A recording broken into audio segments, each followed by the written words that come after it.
Pernahkah kalian berpikir, bisakah seekor keledai membaca buku? Kedengarannya mustahil, ya kan? Tapi bagi Abu Nawas, tokoh legendaris yang terkenal dengan kecerdikannya, tidak ada yang tidak mungkin. Kisah ini adalah bukti betapa cerdiknya Abu Nawas dalam menghadapi perintah-perintah aneh dari Baginda Raja. Mari kita simak bersama cerita lucu dan penuh inspirasi tentang Abu Nawas dan keledainya yang konon bisa membaca. Suatu pagi yang cerah, suasana di istana terasa sedikit berbeda. Baginda Raja, dengan raut wajah yang serius namun menyimpan sedikit senyum jenaka, memanggil penasihat kesayangannya, Abu Nawas. Raja memang terkenal suka sekali menguji kecerdasan Abu Nawas dengan permintaan yang aneh dan mustahil. Kali ini pun tidak berbeda. Abu Nawas, titah Raja dengan suara yang menggema di seluruh balairung. Aku punya tugas untukmu. Besok, kau harus datang menghadapku ke istana dan membawa seekor keledai. Tapi bukan sembarang keledai. Keledai itu harus bisa membaca buku. Para menteri dan punggawa istana yang mendengar perintah itu saling berbisik.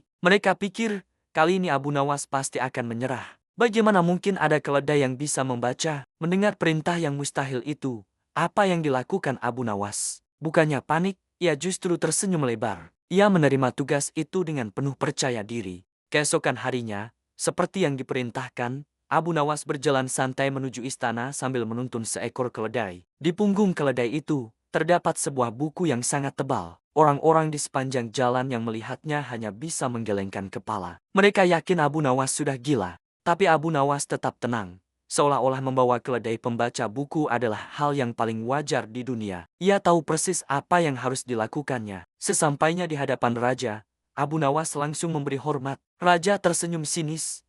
Jadi, mana keledai pintarmu itu, Abu Nawas? Buktikan padaku kalau dia bisa membaca. Tanpa banyak bicara, Abu Nawas mengambil buku tebal tadi dan meletakkannya di depan sang keledai. Semua mata di istana tertuju pada pemandangan aneh itu. Keledai itu menatap buku di depannya sejenak, lalu, "Kairauka." Ia menggigit lembaran buku itu dan mulai mengunyahnya dengan lahap, seolah-olah itu adalah rumput paling lezat. Raja pun tertawa terbahak-bahak hingga perutnya sakit. "Hahaha, Abu Nawas.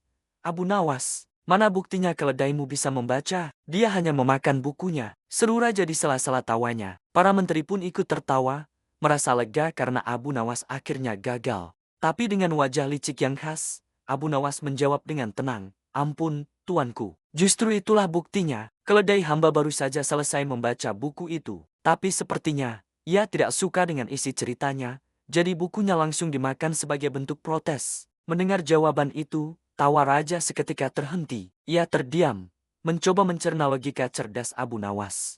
Tak lama kemudian, seluruh istana kembali meledak dalam tawa, kali ini bukan untuk menertawakan Abu Nawas, tetapi karena mengagumi kecerdikannya yang luar biasa. Nah, itulah kisah jenaka Abu Nawas. Pesan moralnya adalah, terkadang solusi dari masalah yang mustahil tidak selalu lurus, tapi membutuhkan kreativitas dan cara berpikir yang berbeda. Terima kasih sudah menonton. Jangan lupa like, komen, dan subscribe ya, agar kalian tidak ketinggalan cerita-cerita inspiratif lainnya. Sampai jumpa.